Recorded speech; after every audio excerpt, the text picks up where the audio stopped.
नमो तस्से भगवतो वरहतो सम्मा सम्बुद्धस्से नमो तस्से भगवतो वरहतो सम्मा सम्बुद्धस्से नमो तस्से भगवतो वरहतो सम्मा सम्बुद्धस्से बुद्धं शरणं गच्छामि धम्मं शरणं गच्छामि संघं शरणं गच्छामि द्वितीयंपि बुद्धं शरणं गच्छामि द्वितीयंपि धम्मं शरणं गच्छामि द्वितीयंपि संघं शरणं गच्छामि तृतीयंपि बुद्धं शरणं गच्छामि तृतीयंपि धम्मं शरणं गच्छामि तृतीयंपि संघं शरणं गच्छामि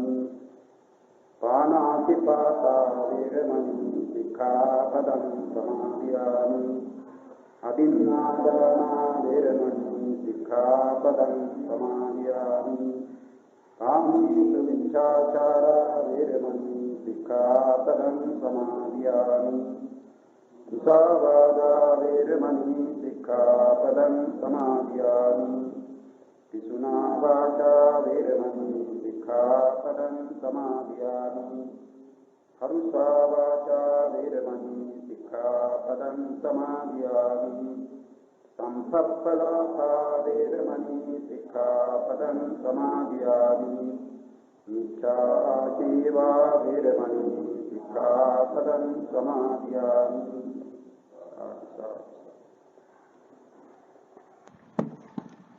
පිළිතුරු පසුගිය දිනෙහිදී අප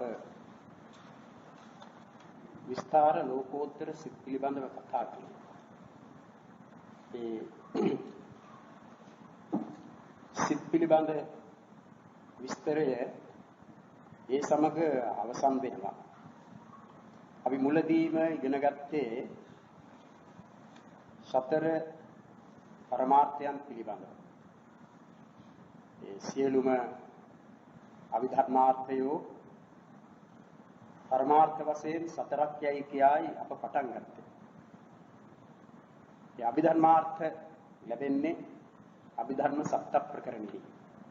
ධම්ම සංගණ විභංග ධාතු කතා පුද්ගල පඤ්ඤාති කතාවත්තු යමක ප ဋ ාණ කියන ඒ අවිධර්ම ප්‍රකරණ සතෙහි එන සියලුම අවිධර්මාර්ථ කියන්නේ අවිධර්ම කරුණ වශයෙන් දේශනා කොට වදාළ ඒ සියල්ලම පරමාර්ථ වශයෙන් සතරකට බෙදෙන්නේ. ඒ සතර තමා චිත්ත, චෛතසික, රූප, විඥාන කියන. එයින් අප මේ දක්වා ඉගෙන ගත්තේ චිත්ත පරමාර්ථය ගැන. මේ චිත්ත පරමාර්ථය පිළිබඳව ඉගෙනීමේදී සිත භූමි වශයෙන් සතරකට බෙදා ಜಾති වශයෙන් සතරකට බෙදා දැනගන්න. භූමි වශයෙන් සතරකට බෙදීමේදී කාමාවචර සිත්, රූපාවචර සිත්, අරූපාවචර සිත්, ලෝකෝත්තර සිත් කියලා ඒ භූමි වශයෙන් සිත් බෙදාගෙන අප ඉගෙන ගත්තා. ඒ කාමාවචර සිත් 54යි, රූපාවචර සිත් 15යි, අරූපාවචර සිත් 12යි, ලෝකෝත්තර සිත් 8යි. ඒ භූමි වශයෙන් සිත් බෙදා ඊළඟට එක එක භූමියකට අන්තර්ගත වෙන ඒ සිත් වෙන වෙනම ඉගෙන ගත්තා. ඒ අවස්ථාවේදී අප පළමුවෙන්ම දැනගත්තේ අකුසල් සිත් ගැන. අකුසල් සිත් 12ක් කියලා. අනිත් සියලුම සිත් වලට වඩා කෙනෙකු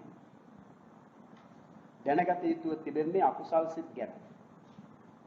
ඒට කාරණය ඒ අකුසල් සිත් තමා අපට සාංශාරික වශයෙන් තාම නරක ස්ථානවලට අපව පමුණුවන අකුසල කර්ම වන්නේ. ඒ නිසා ඒ අකුසලයන්ගෙන් වැළකීම සබ්බ පාපස්ස අකරණං යනුවේ බුදුරජාණන් වහන්සේගේ අනුශාසනය. ඒ අනුව පිළිපැදීම් වශයෙන් අකුසල් නම් කවරේදයි කියා දැනගෙනයි එයින් වළකින්නට වන්නේ. ඒ නිසා අකුසල් සිත් ගැන හොඳට දැනගන්නට ඕන. අපි ඒ නිසාම අකුසල් සිත් පිළිබඳ දවස් කිහිපයක් කතා කළා. ඒ විස්තර. ලෝභ මූල සිත් 8යි, ද්වේෂ මූල සිත් 2යි, මෝහ මූල සිත් 2යි කියන ඒ විදිහටයි අකුසල් සිත් 12 බෙදුනේ. අප යම් යම් ක්‍රියා සිදු කිරීමේදී කයින් වචනයෙන් සිතින් ඒ කය වචන සිත කියන ඒවා තමයි අපට තිබෙන තුන් දොර ත්‍රිවිධ ద్వාරය. ඒ ත්‍රිවිධ ద్వාරයෙන් අප ක්‍රියා කරන විට ලැබෙන්නේ සිත්. ඒ ద్వාරෙහි උපදනා වූ සිත්. ඒ සිත් වලින් උයි ඒ ක්‍රියා සිදුවන්නේ. සිත තමයි ප්‍රධාන. ඒ නිසා ඒ කරන ක්‍රියා යහපත් ක්‍රියා නම් කුසල් සිද්ද, අයහපත් ක්‍රියා නම් අකුසල් සිද්ද උපදින. මේ දෙකට අතරේ වෙන જાතියක වෙන විදිහක සිත් අපට උපදින්නේ නැහැ. අපි කතා කරන විට ඒ කතා කිරීමේ ක්‍රියාව සිදු කිරීම වශයෙන් උපදනා වූ සිත් එක්ක කුසල් නැත්නම් අකුසල් කියන මේ දෙකටයි වැටෙන්නේ. කයින් යම් කිසි ක්‍රියාවක් සිදු කිරීමේදී ඒ ක්‍රියා සිදු කිරීම වශයෙන් උපදනා වූ සිත් කුසල් හෝ අකුසල් කියන මේ දෙකටයි වැටෙන්නේ. ඒ වගේමයි සිතින් යම් යම් දෙයක් අප සිතා සිටිනවා. ඒ අවස්ථාවවලදී අපට උපදින්නේ කුසල් නැත්නම් අකුසල්. ඒ කුසල් කියන ඒවා අපේ තරම් උවමනාවක් නැතිව උත්සාහයක් නැතිව ඉබේම වාගේ උපදනා කොටසක් නෙවෙයි, જાතියක් නෙවෙයි කුසල් කියන්නේ. කුසල් උපදවා ගැනීමට ඒ පිළිබඳව හොඳ සැලකිලිමත් වන්නට ඕන. අකුසල් නම් අපේ සිත් බොහෝ විට හැරි නැමී බර වී පවතින්නේ අකුසල් පැත්තට. ඒ නිසා අකුසල් ඉපදීම කියන මෙය වැඩි අමාරුවක් නැතිව අපහසුයක් නැතිව සිදුවෙනවා. ඒ නිසා ඒ කෙනෙකුට එක දිනකදී ඒ ක්‍රියා සිදු කිරීම වශයෙන් උපදනා වූ සිත් කුසල්ද අකුසල්ද නැත්නම් වැඩි ඒවා කුසල්ද වැඩි ඒවා අකුසල්ද කියා සලකා ගන්නට වන්නේ ඒ තැනැත්තාටමයි. එහෙම කියන්නේ ඒ තැනැත්තා යෝනිසෝ මනසිකාරයයි කියන යහපත් විදිහට සිතන්නට පුරුදු වී සිටින කෙනෙක් නම් කුසල් සිත් ඉපදීමත් එහෙම නැත්නම් සිහියෙන් තොරව වාසය කරන කෙනෙකු වෙත්නම් ඒ අයට අකුසල් සිත් ඉපදීමත් නිරායාසයෙන්ම වාගේ සිදුවනවා. අනේ ඒ නිසා ඒ අකුසල් නොවන බවට වග බලා ගැනීම සඳහා කෙනෙක් අකුසල් සිත් පිළිබඳව දැනගන්නට ඕන. ඒ නිසාම තමයි අභිධර්මාර්ථ සංග්‍රහයෙහි මුලදීම අකුසල් සිත් පිළිබඳව උගන්වන්නේ. යමක්කින් වළකින්නට නම් යමක් නොකර හරින්නට නම් ඒ දෙහි තියෙන වරද අප තේරුම් ගන්නට ඕන. එහෙම තේරුම්ගෙන තමයි එයින් වැළකී සිටින්නට පුළුවන්. ඒ අකුසල් පිළිබඳව උගන්වලා ඊළඟට මේ අභිධර්මාර්ථ සංග්‍රහය කරන ඒ ආචාර්ය පාදයන් වහන්සේ අහේතුක සිත් ගැනයි විස්තර කළේ. අහේතුක සිත් 18ක්. ලෝභ දෝෂ මෝහ කියන ඒ තුනෙන් යුක්ත වූ සිත් ඒවා සහේතුක සිත්. අහේතුක සිත්යි කීවේ ඒ ලෝභාදී හේතු තුන හෝ අලෝභ අදෝෂ අමෝහ කියන හේතු තුන හෝ කියන මේ හේතු 6 අතුරෙන් එකද හේතුවක්වත් නොලැබෙන සිත් තමයි අහේතුක සිත්යි කියලා නම් කිව්වේ. ඒවා 18ක් කියලා අපි දැනගත්තා. ඒ 18හි අකුසල විපාක සිත් 7ක් තිබෙනවා.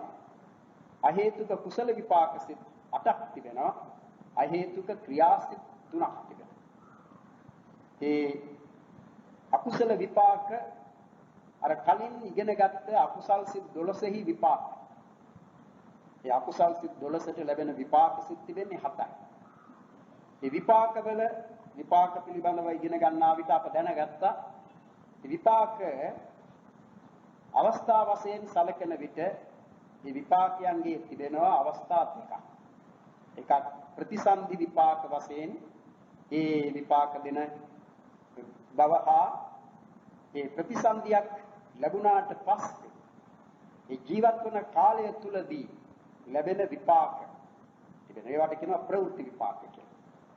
ප්‍රතිසන්දි විපාක, පවත්ති විපාක නැත්නම් ප්‍රවෘත්ති විපාක කියලා මේ විපාක කොටස් දෙකක් වශයෙන් දැනෙනවා.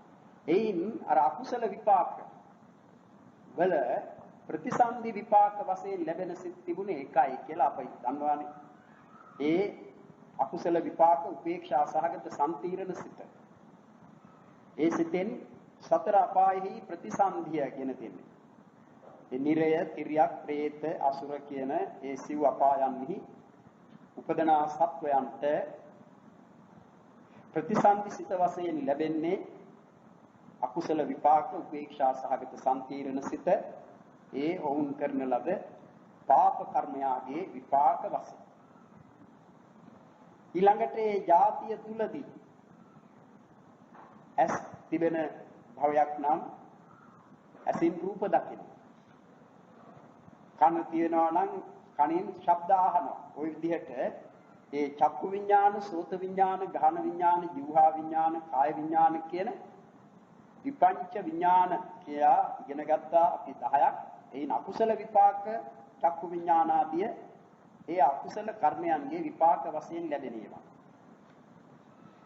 අමිහිරි, අමනෝඥ, අනිෂ්ඨ, රූපාරම්මන දැකීම් වශයෙන් උපදනා අකුසල විපාක චක්කු විඥානය, අමිහිරි, අමනෝඥ, අනිෂ්ඨ, ශබ්ද ඇසීම් වශයෙන් උපදනා අකුසල විපාක සෝත විඥානය, ඒ අමිහිරි, අමනෝඥ ගන්ධයන් ආග්‍රහණය කිරීම වශයෙන් උපදනා වූ අකුසල විපාක ගහන විඥානයේ ඒ තිත්ත කටුක ආදී වශයෙන් එන ඒ අමනෝඥ රස දැන ගැනීම වශයෙන් උපදනා වූ අකුසල විපාක જીවහා විඥානය කයෙහි ගැටෙන ඒ අනිෂ්ඨ පොට්ටබ්බාරම්මණයන් දැන ගැනීම වශයෙන් උපදනා වූ දුක්ඛ සහගත කාය විඥානය කියන මේ පහ අකුසල විපාක වශයෙන් ලැබෙන. ඒ අකුසල යන්ගේ ප්‍රවෘත්ති විපාකය වට කියන්නේ. ඒ ජීවත්ව සිටින නැත්නම් ප්‍රතිසන්දියෙන් පස්සේ ප්‍රතිසන්දියට චුතියට කියන මේ අතරතුරෙහිදී ලැබෙන විපාක ඒවා ප්‍රවෘත්ති විපාක. ඒ වගේම අකුසලයන්ගේ විපාක වශයෙන් ලැබෙන තවත් සිත් දෙකක් අර අකුසල විපාක උපේක්ෂා සහගත සම්තිරණය හැර තව සම්පටිච්ඡනය කියලා එකක්.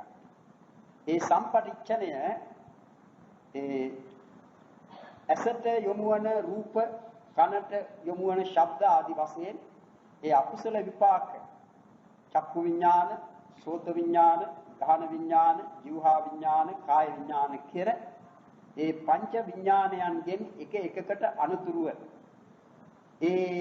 ඒ විඥානයන්ගෙන් දැනගන්නා ලද ඒ රූපාදී ආරම්මණයන් පිළිගැනීම වශයෙන් උපදනා වූ සිතටයි සම්පටිච්ඡන සිතේ කියන්නේ.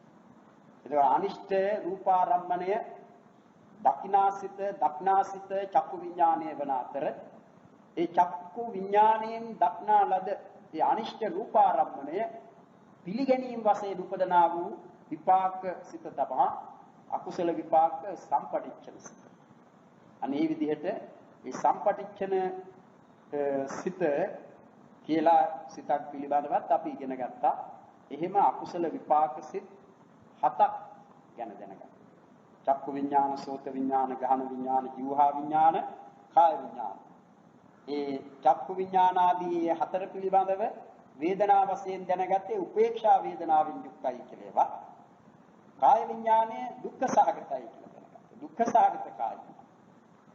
ඊළඟට අකුසල විපාක සම්පටිච්ඡනය, අකුසල විපාක සම්තිරණය.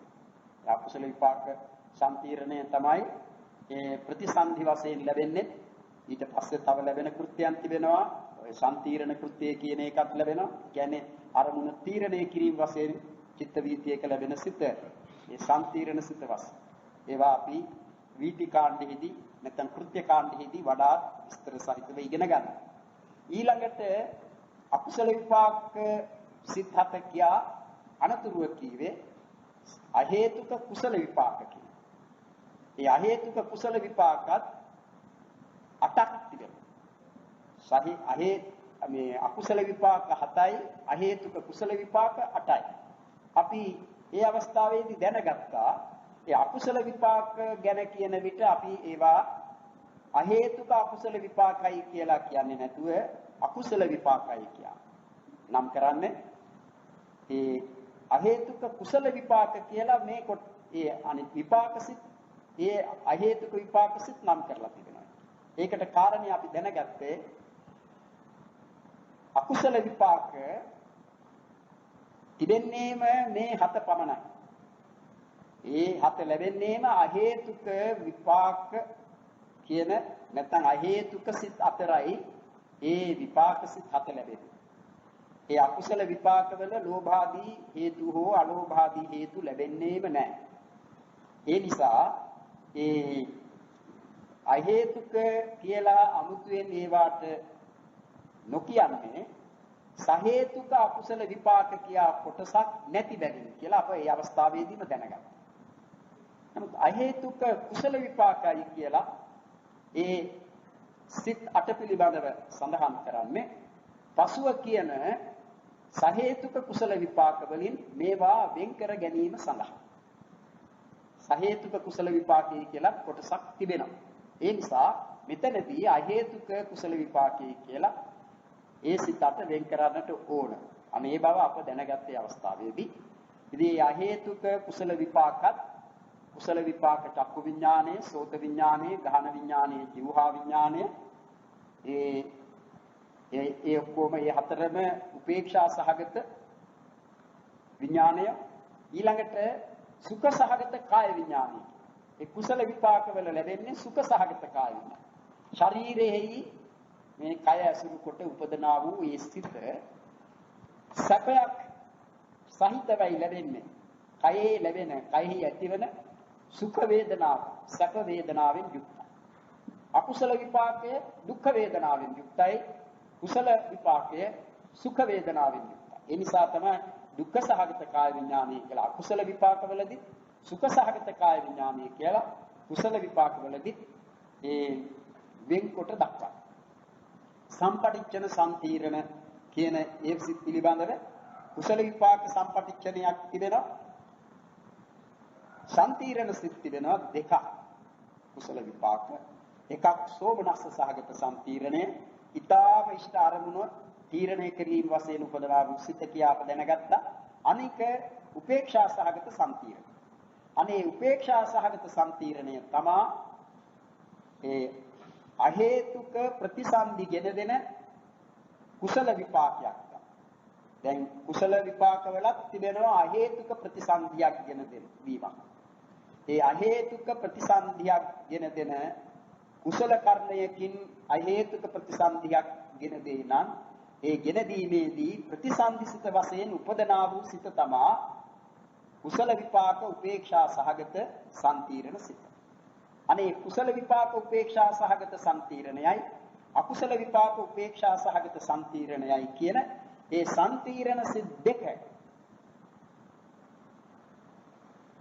එක නමකින් හඳුන්වනවා අහේතුක ප්‍රතිසන්ධි යුගලය කියලා. අහේතුක ප්‍රතිසන්ධි යුගලය. එකක් අකුසල විපාක අනික කුසල විපාක. ඒ දෙකෙන්ම දෙන ප්‍රතිසන්ධිය අහේතුක ප්‍රතිසන්ධිය. එකක් දුර්ගති අහේතුක ප්‍රතිසන්ධිය. ඒ අකුසල විපාක උපේක්ෂා සහගත සම්තිරණයෙන්. අනික සුගතියෙහි ලැබෙන අහේතුක ප්‍රතිසන්ධිය. සුගතියෙහි අහේතුක ප්‍රතිසන්ධියක් ලැබෙන. ඒක ඒ කුසල විපාක උපේක්ෂා සහගත සම්තිරණ. අනේ එහෙම ඒ ප්‍රතිසන්ධි විපාක ගෙන දෙන අහේතුක විපාක සිත් දෙකක් තිබෙනවා. කියා අපි ඒ අවස්ථාවේදී දැනගත්තා. ඒ අහේතුක සිත් පිළිබඳව කතා කරලා අවසන් වීමත් සමග අප ඉගෙන ගත්තා ඒ දක්වා කී සිත් 30 අශෝභන සිත්යයි කියලා වෙන් කර තිබෙනවා. ඒවට කියනවා අශෝභන සිත්. ඒ 30ට අකුසල් සිත් 12, අහේතුක සිත් 18. හේතුව එහෙම නමකින් ඒවා වෙන්කොට දක්වන්නේ ඒ සිත් එකකවත් ශෝභන නාමයෙන් හැඳින්වෙන ශෝභන චෛතසික එකක්වත් නොලැබෙන බැවින්. ශෝභන චෛතසිකය කියලා අපි ඉදිරියේදී චෛතසික ඉගෙන ගන්නා විට දැනගන්නවා. ඒ චෛතසික ධර්ම එකක්වත් ශෝභන චෛතසික එකක්වත් මේ සිත් 30 ලැබෙන්නේ නැහැ. ඒ නිසා ඒ සිත් 30ම අශෝභන සිත් වශයෙන් වෙන්කොට දක්වනවා. ඒ 30 හැර ඉතිරි සිත් සියල්ලම අපි මුලදීම දැනගත්ත සිත් 89යි කියලා. ඒ 89න් 30ක් ඇරුණම අශෝභන සිත් වශයෙන් ඉතිරි වෙනවා 59ක්. අනේ 59ක් වූ සිත් එහෙම නැත්නම් ඒ 59ම තවත් ක්‍රමයකින් 91ක් කියලා ඉගෙන ගත්තා. ඒ 91ක් වූ සිත් ශෝභන සිත්යයි කියලා නම් කරනවා. ශෝභන පාපා හේතුක මුත්තානි ශෝභනානීති උච්චරේ ඒකූණ සත්‍ය චිත්තානි අතේකනං පීපිවාක්‍යා අභිධර්මාර්ථ සංග්‍රහ ගාථාවක් තිබුණා. ඒ අකුසල් සිත්ය අහේතුක සිත්යයි කියන මේ සිත්ය අශෝභනයි. ඒ අශෝභන සිත්ය හැර ඉතිරි සිත් 59 නැත්නම් 91ට ශෝභන සිත්යයි කියනු ලැබේ. ඊළඟට ඒ ශෝභන සිත් පිළිබඳව ඉගෙන ගන්නවා. ඒ ශෝභන සිත් 59න් මුලදීම අප ඉගෙන ගත්තේ කාමාවචර කාම ශෝභන කියලා නම් කරන කාම ශෝභන සිත් 24. ඒ කාම ශෝභන සිත් 24හි කුසල් සිත් 8ක්, විපාක සිත් 8ක්, හා ක්‍රියා සිත් 8ක් ගැන අප දැනගත්තා. ඒ කුසල් සිත් 8 සෝමනස්ස සහගත ඥාන සම්පයුක්ත අසංඛාරික සිත, සෝමනස්ස සහගත ඥාන සම්පයුක්ත සසංඛාරික සිත, උපේක්ෂා සහගත ඥාන සම්පයුක්ත අසංඛාරික සිත, උපේක්ෂා සහගත ඥාන සම්පයුක්ත සසංඛාරික සිත. ඒ විදිහට ඉස්සෙල්ලාම කිව්වේ සෝමනස්ස සහගත ඥාන සම්පයුක්ත අසංඛාරික සිත, සසංඛාරික සිත, සෝමනස්ස සහගත ඥාන විප්පයුක්ත අසංඛාරික සිත, සසංඛාරික සිත. ඊළඟටයි කිව්වේ උපේක්ෂා සහගත ඥාන සම්පයුක්ත අසංඛාරික සිත, සසංඛාරික සිත, උපේක්ෂා සහගත ඥාන සම්පයුක්ත ඥාන විප්පයුක්ත අසංඛාරික සිත හා උපේක්ෂා සහගත ඥාන විප්‍රයුක්ත සසංඛාරික සිත කියලා. එහෙම සිත් 8ක්. ඒ කුසල් සිත්. ඒ කුසල් සිත් 8 තමයි අප මේ කරන කුසල කර්මවලදී උපදී. අපි දන් දෙන අවස්ථාවලදී, සිල් රකින්න අවස්ථාවලදී, සිල් ආවර්ජනා කරන අවස්ථාවලදී, බණ අසන අවස්ථාවලදී, බණ කියන අවස්ථාවලදී, ඒ වගේම දාන සීල භාවනා අපචායන කියන ඒ ගරුකල යුතු අයට, විදේ යුතු අයට පුදන අවස්ථාවලදී, වෙයාවච්ච කියන ඒ වතාවත් සිදු කරන අවස්ථාවලදී,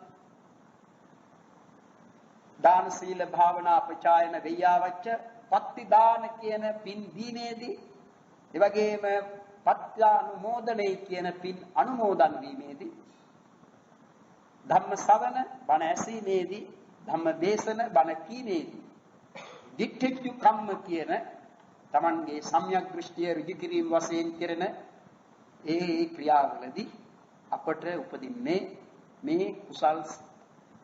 ඒ කුසල් සිත්වල ඥාන සම්පයුක්ත ඥාන විප්‍රයුක්ත කියලා භේදයක් තිබුණා. වෙනසක් තිබුණා.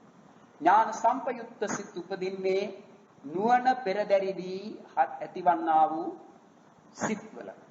නුවණ නැතිව කෙරෙන පුරුද්දේ හැටියට සිදුවන ඒ පුණ්‍ය ක්‍රියාවලදී නුවණ නැති කුසල් සිත් උපදී. ඥානයෙන් තොර කුසල් සිත්. අනේ ඥානයෙන් තොරව උපදනා වූ කුසල් සිත් තමයි ඥාන විප්‍රයුක්ත සිත් කියලා. අපි ඒවා ඒ අවස්ථාවේදී දැනගන්නවා. අනේ එහෙම කුසල් සිත් පිළිබඳව කියා ඊළඟට ඒ කුසලයන්ගේ සහේතුක විපාක ගැන කියනවා. දැන් ඒ කුසල් සිත් 8 අහේතුක විපාක තමයි අපි අහේතුක සිත් පිළිබඳව ඉගෙන ගන්නා විට දැනගත්තේ අහේතුක කුසල විපාකයි කියලා. ඒ කුසල් සිත් ඉගෙන ගන්නට කලින් එහි විපාක සිත් පිළිබඳව අප ඉගෙන ගන්නවා. කුසල් සිත් ගැන ඉගෙන ගත්තේ ඒ කාම සෝබන සිත් පිළිබඳව කතා කරනවා. ඒ කාම සෝබන සිත් වල ලැබෙන ඒ කුසල් සිත් වල සහේතුක විපාකයි ඊළඟට කීවේ. නම් වශයෙන් සෝමනස්ස සහගත ඥාන සංප්‍රයුක්ත අසංඛාරික විපාක සිත ආදී අර විදිහටමයි නම් ඒ අටම වෙනසකට තිබෙන්නේ එතන කුසල් කියන ක්‍රියාවෙන් කරන ඒ සිත්ම මෙහිදී විපාක කියලා දක්වනවා. විපාක සිත් අර සිත් කර්ම වශයෙන් ඇතිවි ඊට අනතුරුව පසු කලක ඒවායේ මුයේරු අවස්ථාව වශයෙන් ලැබෙන සිත් කියන තේරුමෙන් තමයි ඒවාට විපාක සිත් කියන්නේ. කර්මෙහි විපාකය වශයෙන්. එහෙම විපාක සිද්ද සහේතුක විපාක සිත් 8ක් කියනවා.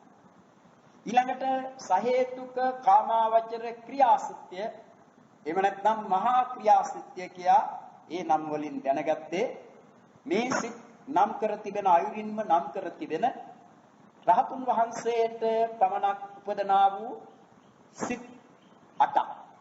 ඒවා ක්‍රියාසිත. සෝමනස්ස සහගත ඥාන සංප්‍රයුක්ත අසංඛාරික ක්‍රියාසිත, සසංඛාරික ක්‍රියාසිත ආදී වශයෙන් ඒ විදිහටමයි නම් කරන්නේ.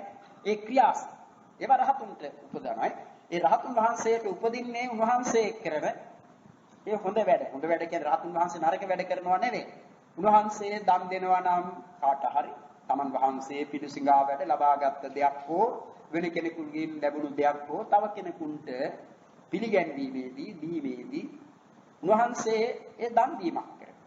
නමුත් උන්වහන්සේට කුසල් සිතක් උපදින්නේ නැහැ. උන්වහන්සේට උපදනා සිතට ක්‍රියාසිතේ කියන්නේ ඒ නිසා. ඒකෙන් කර්මයක් සිදුවන්නේ නැහැ. යහපත් ක්‍රියාවක් තමයි දකින්න කාට වුණත් පෙනෙන හොඳ ක්‍රියාවක් කරන්නේ. නමුත් මේ හොඳ ක්‍රියාව සිදු කිරීමෙන් උන්වහන්සේ අනාගතයේ විපාකයක් ගෙන දෙවෙන කර්මයක් ඇති කරන්නේ නැහැ. ඒ නිසා ඒ සිත් වලට කියනවා ක්‍රියාසිත. ඒ ක්‍රියා මාත්‍රේ පමණයි. දැන් අපි ක්‍රියාවක් කළොත් ඒ ක්‍රියාවෙන් අනතුරු විපාකයක් ඉපදවීමේ ශක්තියක් ඉතිරි කරනවා. ඒ කිව්වේ අපි කරන ක්‍රියාවලදී අපට ඇතිවන්නා වූ සිත් කර්මයක් ඇති කරනවා. කර්ම සාධනයක්. රහතන් වහන්සේට එහෙම කර්ම සාධනයක් නැහැ. කර්මයක් සිදුවීමක් නැහැ. කර්ම ඇතිවීම උන්වහන්සේ එහෙම පිටින්ම නවත්වා දැම්මා අරහත් මාර්ග ඵලයන්ට පැමිණීමෙන්. ඒ නිසා උන්වහන්සේ කර්ම රැස් නොකරන හේතුවෙන් උන්වහන්සේට කර්ම රැස් නොවන බැරි. උන්වහන්සේ කරන ක්‍රියාවලදී ඒ සිත් උපදිනවා. ඒ සිත් අර ක්‍රියාව පමණක් සිදු කිරීම වශයෙන් උපදනා සිත්ය කියන තේරුමෙන් තමයි ඒවාට ක්‍රියාසිතය කියලා. නැත්නම් අපට උපදනා වූ කුසල් සිතුනුත් අපි ක්‍රියා කරනවා. නමුත් ඒකට කියන්නේ නැහැ ක්‍රියාසිතය. ඒ මොකද ඒ ක්‍රියාවෙන්ම පමණක් අවසන් වන්නේ නැහැ. ඒ ක්‍රියාව සිදු කිරීම නිසා අප රැස් කරන ඇති කරන කර්මය අනාගතෙහි විපාකයක් ගෙන දීමේ ශක්තියක් වෙනවා. අන්න එහෙම අනාගතයේ විපාකයක් ගෙන දීමේ ශක්තිය ඇති කර්මයක් සිදු කරන සිත් බැවින් අප කරන ක්‍රියාවලදී අපට උපදනා සිත් එක්කෝ කුසල් වෙනවා කුසල කර්ම, අකුසල් වෙනවා අකුසල කර්ම. ඒ කුසල කර්ම හෝ අකුසල කර්මයන්ට අනාගතෙහි විපාකයක් ලැබෙනවා. පසුව ඊට අනතුරුව විපාකයක් ගෙන දෙනවා. අනතුරු කාලේ ගෙන දෙනවා. ඒ නිසා ඒවාට ක්‍රියාසිත කියන්නේ. රහතන් වහන්සේට උපදනා සිත් ක්‍රියා කියන්නේ ඔන්න ඔය කාරණේ නිසා. අනාගත විපාකයක් උපදවන්නේ නැති ඒ සිතින් කෙරෙන ක්‍රියා මාත්‍රයක්ම පමණක් සිදු කරන සිත් බැවි ඒවාට ක්‍රියාසිත කියලා කියනවා. අනේ එහෙම කාමසෝභන සිත් 24 ඉගෙනගෙන අවසන්. ඊළඟට අප කීවේ රූපාවචර සිත්. රූපාවචර සිත් 15ක් කීවා. ඒ රූපාවචර සිත් 15ක් උනේ කුසල් සිත් 5යි, විපාක සිත් 5යි, ක්‍රියා සිත් 5යි. ඒ රූපාවචර සිත් ධ්‍යාන සිත්ය කියලා අපි ඉගෙන ගත්තේ. රූපාවචර ධ්‍යාන, ප්‍රථම ධ්‍යාන, ද්විතීය ධ්‍යාන, තෘතීය ධ්‍යාන, චතුර්ථ ධ්‍යාන, පංචම ධ්‍යාන කියලා. ඒ ධ්‍යානයි කීවේ මොනවටද කියලා අප දැනගත්තා. ධ්‍යාන කීවේ ඒ විතර්කාදී අංග පහින් යුක්ත වූ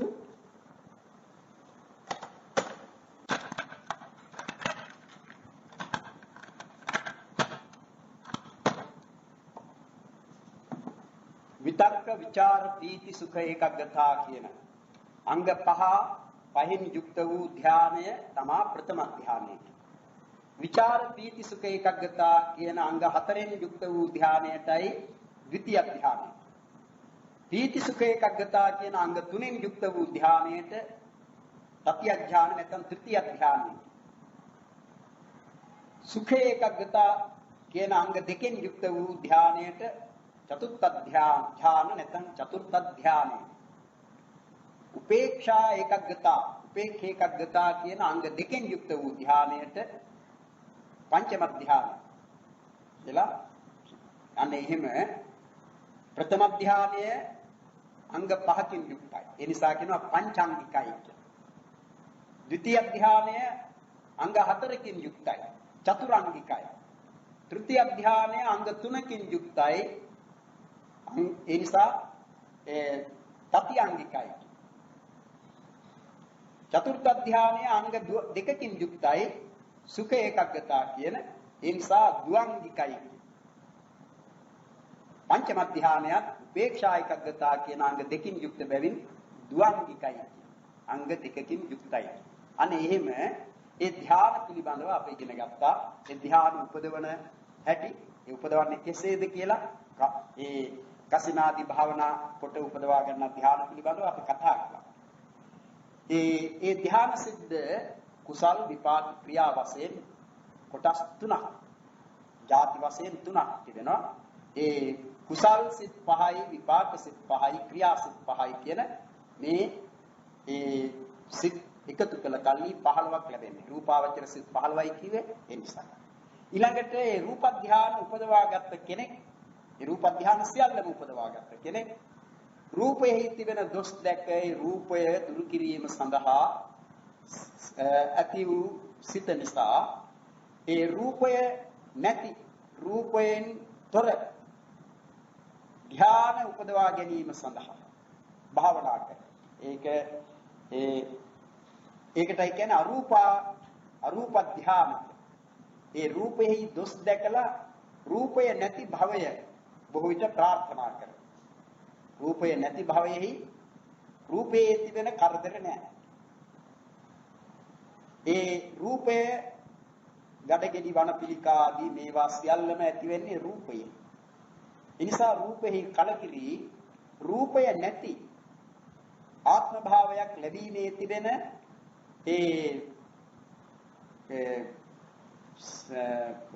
යහපත සලක. ඒ අය රූපය දුරු කිරීම සඳහා භාවනා කරනවා. එහෙම කරන කෙනෙකු සමහර විටකේ අදහසම අරූප ලෝකයේ ඉපදීමට, සමහරෙක් එහෙම නෙවෙයි. දැන් බුද්ධ ආගමෙත් අපටත් උගන්වනවා ඒ අරූප ධාන ලබා ගැනීම. ඉතින් මේ අරූප ධාන මෙහිදී උපදවන්නේ ඒ අරූප ලෝකයේ ඉපදීම සඳහාම නෙවෙයි. ඒ ධාන වලින් කර හැකි තව ඒ ධාන යොදා ගන්න ධානවල උපකාරයේ තිබෙන තවත් දේ තිබෙනවා. ඒ සඳහා ධාන උපදවා ගන්නවා. මේ ශාසනෙහි වික්ෂුන් වහන්සේලා ගිහියන් එහෙම උපදවා ගන්න. ඒ උපදවා ගන්නේ අර අරූප ලෝකයේ ඉපදීමේම බලාපොරොත්තුව නෙවෙයි. වෙනත් කර්ම සඳහා. මේ ජීවිතයේදීම ලබන ඒ චිත්ත විවේකයේ ලබා ගැනීම සඳහාද තවත් අභිඥා කියන ඒ විශේෂ ඥාන උපදවා ගැනීම සඳහා ඒ අනාගාමී රහතන් වහන්සේලා නම් නිරෝධ සමාපත්තියට සමවැදීම සඳහා මේවා යොදා ගන්නට ඕන, උපයෝගී කර ගන්නට ඕන. ඒ නිසා ඒ සඳහා ඒ අරූප ධානය උපදවා ගන්න. අනේ අරූප ධාන සතරක්. ආකාසානංචායතන ධානය, විඥානංචායතන ධානය, ආකින්චඤ්ඤායතන ධානය, නේව සංඥා නාසඤ්ඤායතන ධානය කියලා හතරක් තිබෙනවා. ඒ ධානයෙන් යුක්ත වූ සිත් වලටයි ආකාසානංචායතන සිත, විඥානංචායතන සිත, ආකින්චඤ්ඤායතන සිත, නේව සංඥා නාසඤ්ඤායතන සිතයි කියලා ඉගෙන ගත්තේ. ඉතින් ඒ එක එකක් පිළිබඳව අපි ඉගෙන ගත්තා. ආලම්බිතබ්බ, අතික්කමිතබ්බ, ආලම්බිතබ්බ ආරම්මන කියලා. අතික්කමිතබ්බ ආරම්මන, ආලම්බිතබ්බ ආරම්මන. ඉක්මවන අරමුණයි අරමුණු කරන අරමුණයි කියලා දෙකක්. ඒ කසිනේ නුගුලවාගත්ත ආකාශ ප්‍රඥප්තිය අරමුණු කොටයි ආකාසානංචායතනෙ උපදවන්නේ. ඒතනත්තා කසිනේ අත්හරිනවා, කසිනේ නුගුලවාගත්ත ආකාශය අරමුණු කරනවා. ඒ නිසා එක අරමුණක් අත්හැරලා වෙන අරමුණක් ගත්තා. ඒ වගේම විඥානංචායතන සිත උපදවා ගන්නා තැනැත්තා ඒ ආකාසානංචායතනයේ ඉපද වූ කසිනේ නුගුලවාගත් ආකාශ ප්‍රඥප්තිය අත්හරිනවා ආකාසානංචායතන සිතේ කියන එක ආරම්භ කරනවා. ආකින්චඤ්ඤායතනයේ උපදවා ගන්නා තැනැත්තා ඒ ආකාසානංචායතන සිතේ කියන ඒ අරමුණ ඉවත් කරනවා අත්හරිනවා ආකාසානංචායතන ධානයාගේ නාස්ති භාවයේ කියන නැති බව අරමුණු කරනවා.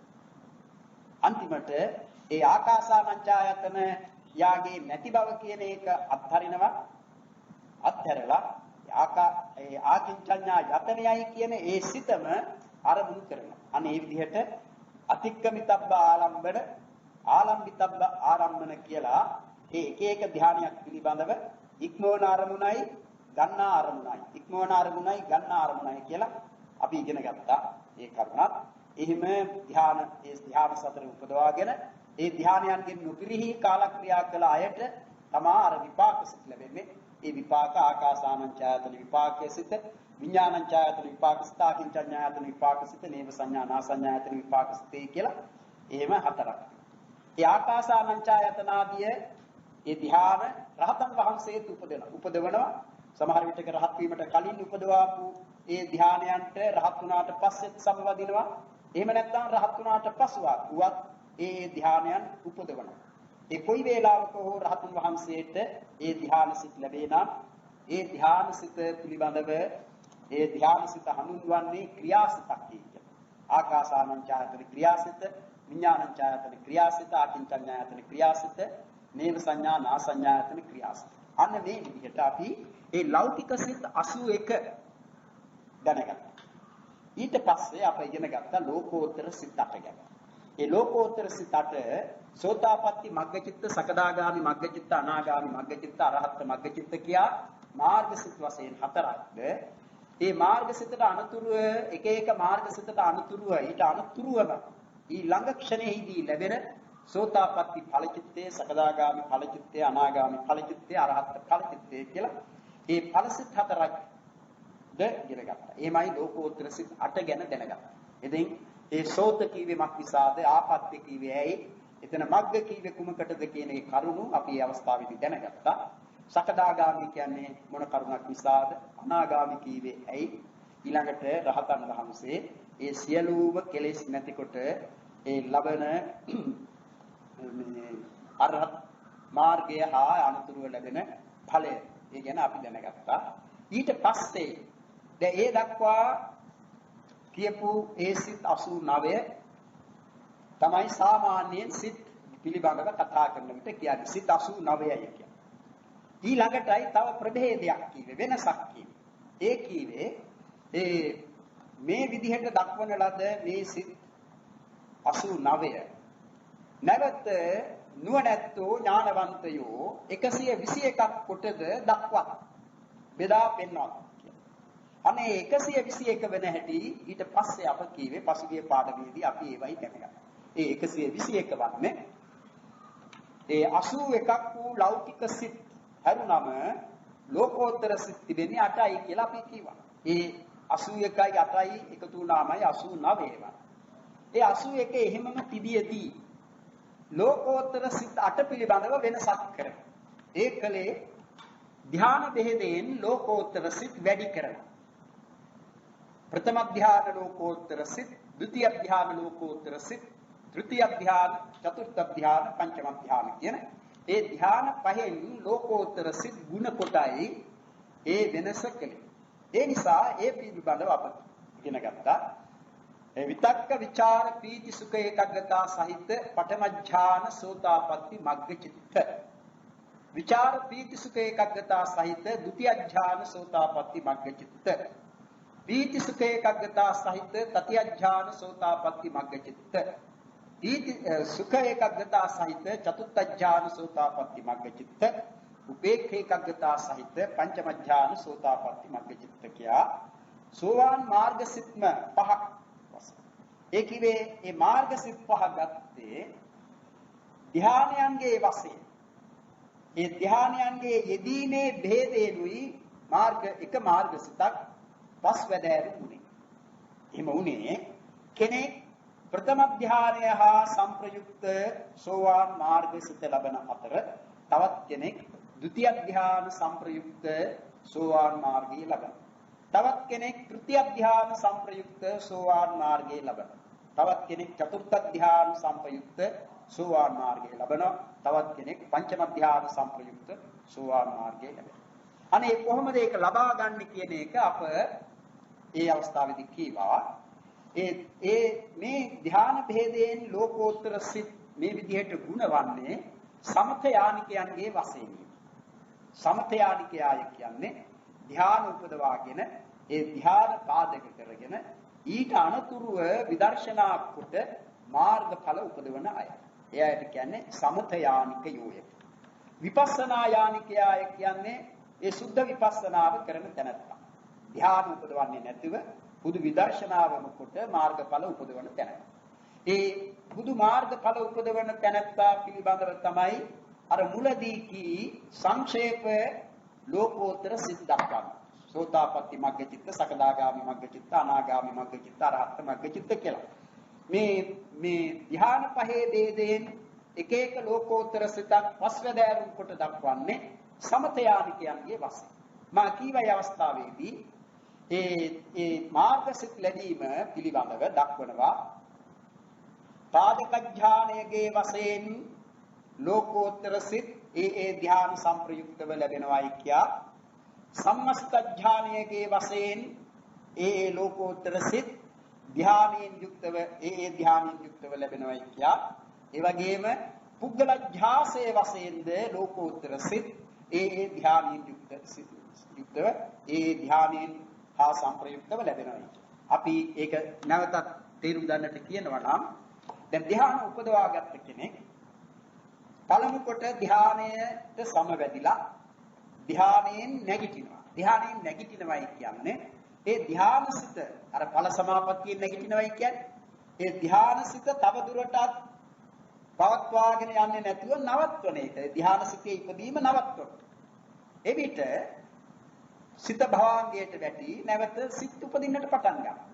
දැන් එහෙම ඒ සමාපත්තියට සමවැද සිට සමාපත්තියෙන් නැගිටිනු අවස්ථාවේදී තමන්ට සමාපත්තිය නැගිටීම් වශයෙන් සිත භවංගයට වැටෙන්නේ. සිත නැවත භවංග ගත වෙනවා.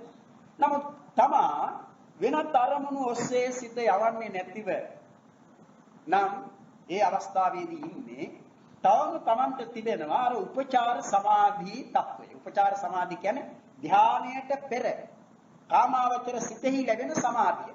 ඒක උපචාර සමාධිය. ඊළඟට ධානයේදී ලැබෙන්නේ අර්පණා සමාධිය. අනේ උපචාර සමාධි තත්වෙහි සිට විදර්ශනාව ආරම්භ කරනවා. ඒ විදර්ශනාව ආරම්භ කරන්නේ ඒ සමථයානිකයෝ තමන් සමවැද නැගිට යම් ධානයකින් නම් අනේ ධානී වූ ධානාංග අපි ගන්න මේ තැනැත්තා සමවැද සිටියේ ප්‍රථම ධානයට නම් ඒ ප්‍රථම ධානී වූ ධානාංග විතක්ක විචාර පීති සුඛ ඒකග්ගත මෙන්න මේ ධානාංග ඔහුට හොඳට ප්‍රකටයි. ඒවා අරමුණු කොට ඒවා විදර්ශනාවට නංගන. එහෙම නැත්නම් ඒවා පමණක් නෙවෙයි ඒ සිතක් තිබුණා. ඒ ධානාංග ලැබුණේ සිතක. ඒ නිසා ධාන සිතයි කියන්නේ නිසා ඒ සිතක් ඒ සිත ධානාංගයි සිතයි පමණයි නෙවෙයි. තව තිබෙනවා ඒ සිතෙහි ලැබෙන චෛතසික. පස්ස වේදනා සංඥා චේතනා ආදී වශයෙන් එන චෛතසික තිබෙනවා. ඒ චෛතසික ඒවා විදර්ශනාවට නම්. ඒ විදර්ශනාවට නම්වා ඒ නාම ධර්ම ව්‍යවස්ථාපනය කරන වෙන් කර ගන්න. මේවා නාමයෝය. අරමුණ වෙතට නැමෙන බැවින් නාමයෝය කියලා වෙන් කරගෙන මේ නාම ධර්ම කුමක් ඇසුරු කොට පවතිනවද කියා මෙනෙහි කරනවා. ඒ කියන්නේ දැන් මේ නාම ධර්ම දිගටම මෙනෙහි කරමින් යන විට ඒ යෝගාවචරයාට ඒ සමථයානිකයාට මේ නාම ධර්මයන්ගේ නිස්සරය පෙනෙනවා. ඒ නිස්සරය කියන්නේ මේ නාම ධර්ම ඇතිවන්නේ යමක් ඇසුරු කොට. කුමක් ඇසුරු කොටද? හදේ වස්තු කියන ඒ රූප ධර්මයේ ඇසුරු කොටයි ඒ ලැබෙන්නේ.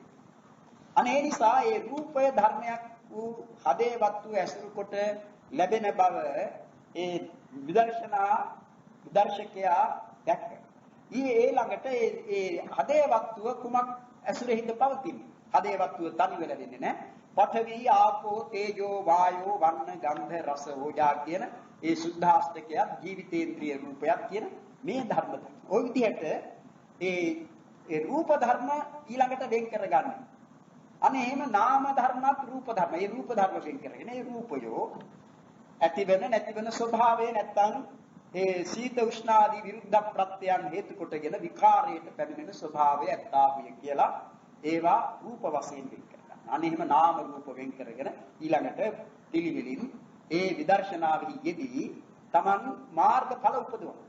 අනේ එහෙම මාර්ගඵල උපදවන විට Taman පාදක කරගත්ත අර ඒ විදර්ශනාවට බසින්නට කලින් Taman සමවැද සිට නැගිට යම් ධානයකින් නම් ඒ ධානය තමයි Taman පාදක කරගත්තේ. අනේ පාදක කරගත්ත ධානයට සමාන වූ ධානයෙන් යුක්ත මාර්ගසිත ලැබෙනවා. විතක්ක ਵਿਚාර පීති සුඛ ඒකග්ගතා සහිත ප්‍රථම ඥාන සෝතාපට්ටි මග්ග චිත්ත. ඒ පාදක ධානයේගේ වශයෙන් ඇති කරගත් ලැබුණු සෝතාපට්ටි මාර්ගසිත. තවත් කෙනෙක් යම්කිසි ධානයකට සමවැද ඒ නැගිට තමා උපදවා තිබෙන වෙනත් ධානයක වූ ධානාංග සම්මර්ෂණය කරනවා. වෙනත් ධානයක. එතකොට එතන සම්මර්ෂණය කරන ධානයත් පාදක කරගත්ත ධානයත් සමාන නෙවෙයි. පාදක කරගත්තේ එක ධානයක්. ඒ විදර්ශනාවට නම් වන්නේ වෙනත් ධානයක වූ ධානාංග. ඒ ධානාංග යම් කිසි ධානයක නම් ඒ සම්මර්ෂණය කරනු ලබන්නේ යම් කිසි ධානයක වූ ධානාංග නම් අනේ ඒ ධානයට කියන්නේ සම්මස්ත ධාන. ඇතම් විටක ඒ සම්මස්ත ධානයේගේ වශයෙන් මාර්ගයේ ඵලය ලැබෙනවා. අපි ගනිමු ඒතනත්තා ဒုတိ ය ධානයට සමවැදෙලා ප්‍රථම ධානයේ වූ ධානාංග සම්මර්ෂණය කරනවා.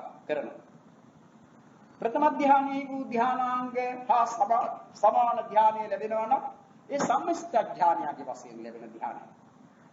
අනේ විදිහට. එහෙම නැත්නම් තෘතිය ධානයේට ද්විතිය ධානයට සමවැදිලා තෘතිය ධානයේ වූ ධානාංග සම්මර්ෂණය කරනවා නම් එවිට සම්මර්ෂණය කරපු ධානයේගේ ඒ ධානාංග සහිත වූ මාර්ගසිත ලැබේ නම් එවිට කියනවා සම්මස්ත ධානයේගේ වශයෙන් ලැබුණු ඒ මාර්ගසිතක් කියන්නේ. අනේ විදිහට. එතකොට ත්‍ෘතිය ධානය නම් කරන්නේ පීති සුඛ ඒකග්ගතා සහිත කියලා. පීති සුඛ ඒකග්ගතා සහිත තතිය ධාන සෝතාපට්ටි මාර්ගචිත. අනේ විදිහට සමහර විටක පාදක ධානයේගේ වශයෙන් එහෙම නැත්නම් සම්මස්ත ධානයේගේ වශයෙන්.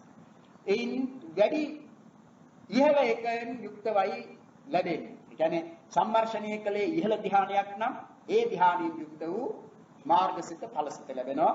පාදක කරගත්තේ ඉහළ ධානයක් නම් ඒ පාදක කරගත්ත ධානයේගේ ඒ ධාන ධර්මයන්ගෙන් යුක්ත වූ මාර්ගසිත ඵලසිත ලැබෙනවා.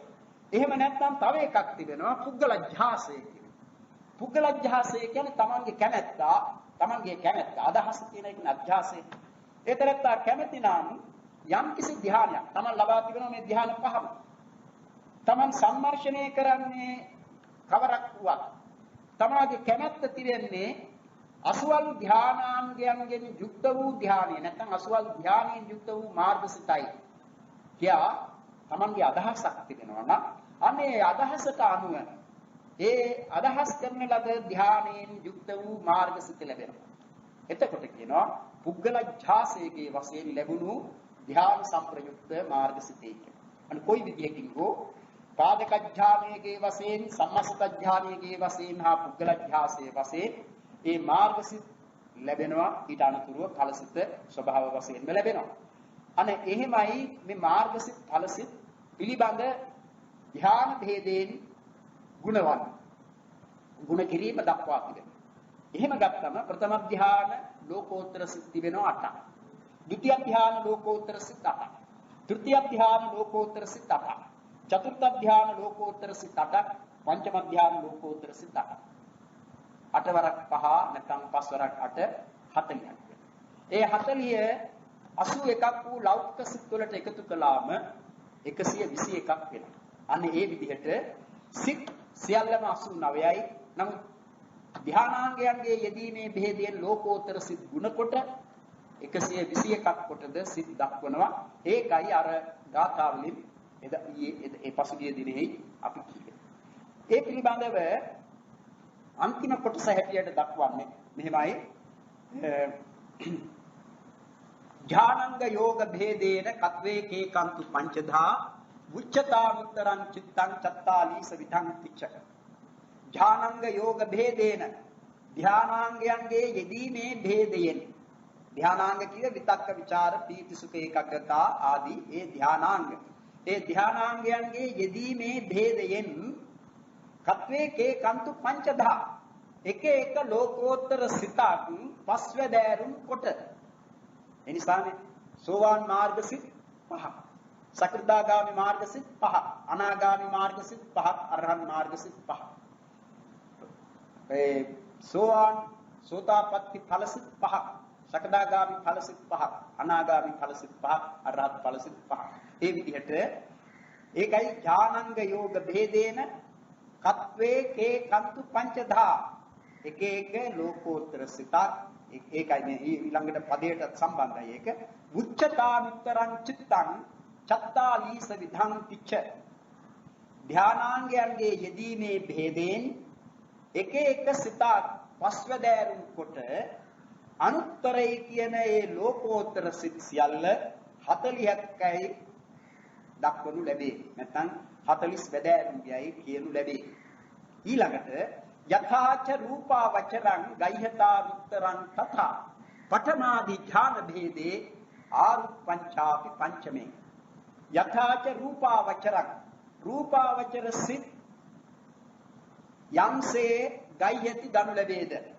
රූපා වචර සිත් ප්‍රථම ධ්‍යාන, ဒုတိ ය ධ්‍යාන, තෘතිය ධ්‍යාන, චතුර්ථ ධ්‍යාන, පංචම ධ්‍යානී කියා මේ විදිහට ගනු ලැබේද. තථා එසේම යථාච රූපාවචරං ගයිහතා අනුත්තරං තථා එසේම තථා එසේම අනුත්තරං චිත්තං ගයිහත ලෝකෝත්තර සිද්ද ගනු ලැබේ.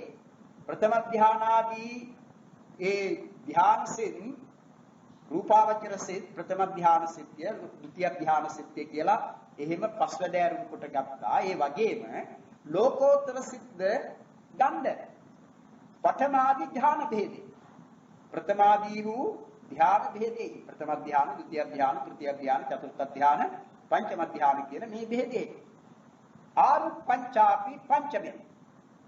ඒ පංචම ඥාන කියන ඒ සිත් වලලා ගන්නේ කියනවා අරූපාවචර සිත් 12. දැන් අරූපාවචර සිත් වල තිබෙන්නේ අපි ඒ අවස්ථාවේදී කීවා අරූපාවචර සිත් ප්‍රභේද වන්නේ 4ක් කියලා ධ්‍යාන භේදයෙන් නෙවෙයි. අරූපාවචර සිත් වල තිබෙන්නේ ඒ 4ේම තිබෙන්නේ උපේක්ෂා ඒකග්ගතා කියන ධ්‍යානාංග 2. ඒ නිසා ධ්‍යානාංග වශයෙන් සැලකෙන විට භේදයක් නැහැ. අරූපාවචර සිත් ප්‍රභේද වන්නේ 4ක් වන්නේ. එකක් නොවි 4ක් කියා දක්වන්නේ ආරම්මන භේදයෙන්. අරමුණේ භේදයෙන්. කසිනේ නුගුලවාගත් ආකාශ ප්‍රඥප්තිය ආකාසානං ඡායතන සිත ආකාසානං ඡායතන සිතේ නාස්ති භාවයේ කියන ප්‍රඥප්තිය ආකින්චඤ්ඤායතන සිත. ඒව තමයි අරමුණු. අන්නේ අරමුණු හතරක් තිබෙන බැවින් සිත් 4ක් වෙනවා මිසක ධානයන්ගේ යෙදීමේ භේදයෙන් 4ක් වෙනවා නෙවෙයි. ධානයන්ගේ යෙදීමේ භේදයෙන් නම් එකයි. කියන්නේ එක ධානයයි තිබෙන්නේ. ඒකයි ඒ නිසා කියනවා ඒ අරූපාවචර සිත් 12 පංචම ධානයට ඇතුළු කරලා ගන්න. දැන් පංචම ධ්‍යාන සිත් තිබුණේ අපි කුසල් විපාක ක්‍රියා වශයෙන් ඉගෙන ගත්ත 3ක් තිබුණා. උපේක්ෂා ඒකග්ගතා සහිත පංචම ධ්‍යාන කුසල් සිත. උපේක්ෂා ඒකග්ගතා සහිත පංචම ධ්‍යාන විපාක සිත. උපේක්ෂා ඒකග්ගතා සහිත පංචම ධ්‍යාන ක්‍රියා සිත. එහෙම 3ක්. ඊළඟට ලෝකෝත්තර සිත් අපි ඉගෙන ගත්තානේ පංචම ධ්‍යානෙහිලා. ඒ කියන්නේ පංචම ධ්‍යාන ලෝකෝත්තර සිත් 8ක් ගත්තානේ.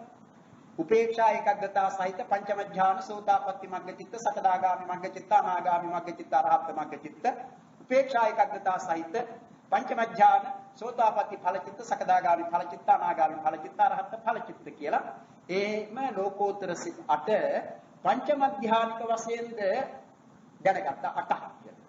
අනේ ලෝකෝත්තර සිත් පංචම ඥාන ලෝකෝත්තර සිත් 8යි පංචම ධ්‍යාන කුසල් සිතයි විපාක සිතයි ක්‍රියා සිතයි කියන තුනයි එකතු වුණාම කීයද?